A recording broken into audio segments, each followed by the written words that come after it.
What's going on, YouTube? So I've tried remaking this video a couple times. It's windy outside, so I do apologize for the wind noise. I do have a dead cat on my microphone, but for whatever reason, I don't know if my camera's starting to break or something, because the audio's kind of starting to go to shit. So hopefully soon I could try to save up for a new camera. It is on the to-do list.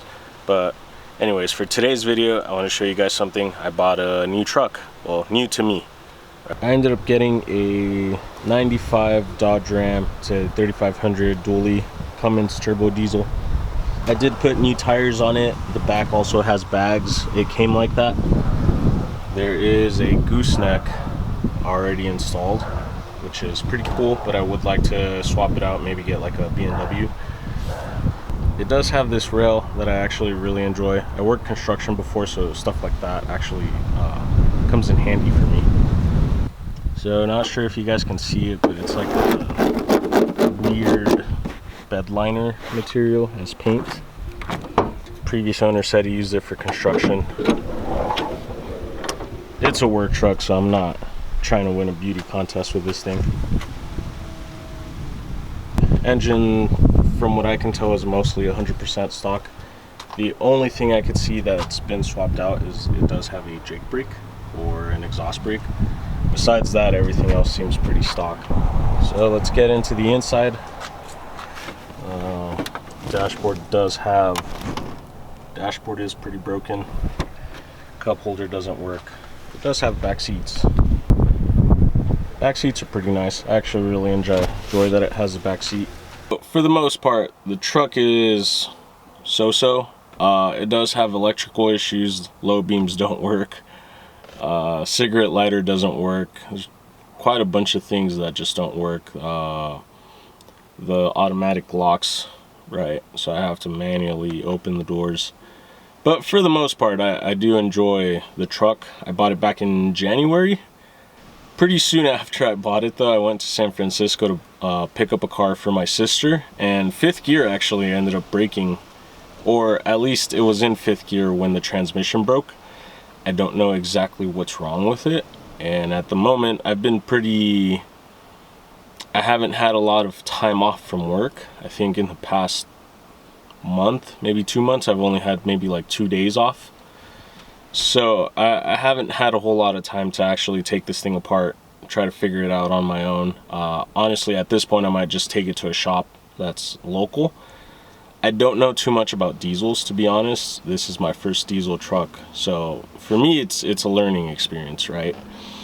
Now, every gear except fourth gear is rattling, so not quite sure what's going on with it. I was doing about 70 on the freeway, just chilling in fifth gear, and I was on my way up to San Francisco. When I got off the freeway, I realized that the transmission was rattling.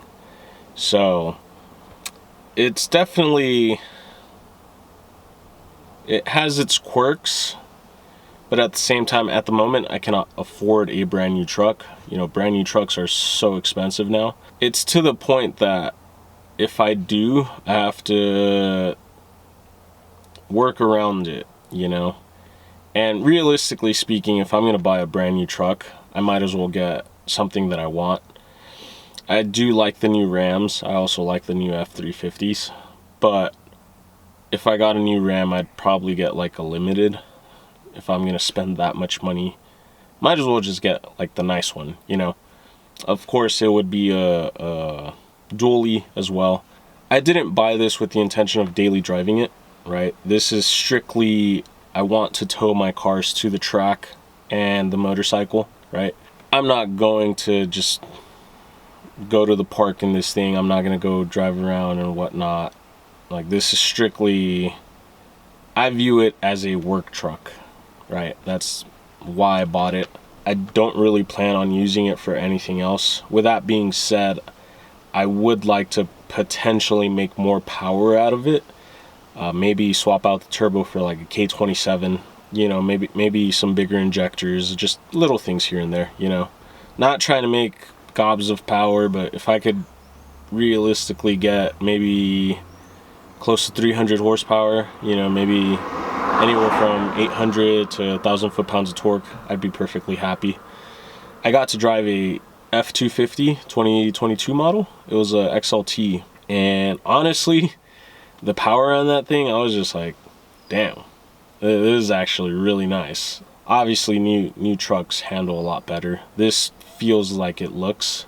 You know, it rattles, it shakes, it makes a lot of noise. I don't know if it's falling apart or not. And being that it's new to me, it's kind of somewhat concerning, because I don't know if it's a normal noise or if it's just something's going to break, right? Now the transmission's making noise, so it's just like more things, right? But let me start it up for you guys.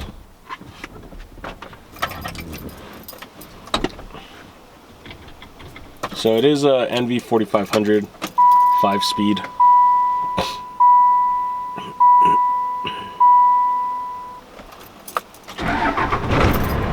Starts right up every single time. If you guys can hear it, the transmission is rattling.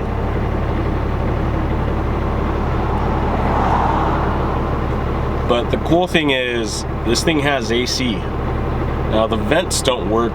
AC only blows to the floor. Not quite sure why, but yeah, for the most part, like, this truck is pretty, it's a start, right? It's not perfect. It does have a lot of issues. Eventually, if I do keep it, I plan on rewiring the truck, just because a lot of the wiring on this thing is pretty janky. Like I said, low beams don't work. It needs some work. But for the most part, being, you know, for what it is, I'm pretty happy. I have been driving it to work some of the days. The Z did have some issues a couple months ago. I had to fix the wheel bearings, had to fix out a couple bushings, suspension issues here and there, you know, so I let it sit for a couple months, and while the Z was sitting, I was driving this to work. So that was kind of the only time when I was like daily driving it. But realistically, most of the time I'm driving my Z to work. And oddly enough, this gets near the same gas mileage as the Z, which is kind of weird.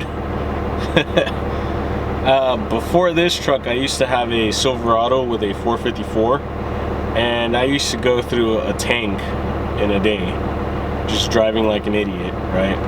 This thing, it's pretty neat. I actually really enjoy this truck. Like I said, it does have a lot of issues, but I'm hoping I can try to just tackle them one by one, get this thing back to running. I'm gonna try to take it to a shop maybe tomorrow and see if they can fix the transmission. I'm hoping it's not an arm and a leg, but I'm expecting maybe like $5 grand for this, for them to fix it. It does kind of annoy me because that could have been money I could have used on something else, you know. The tires alone were over $1,000, which didn't bother me because it's one of those, like, I need it, you know, it's a need and not a want. But the transmission is a need also. But yeah, it kind of sucks. But yeah, let me know what you guys think below. Comment, you know, like the video, subscribe. I'd really appreciate it, and I'll see you guys on the next one.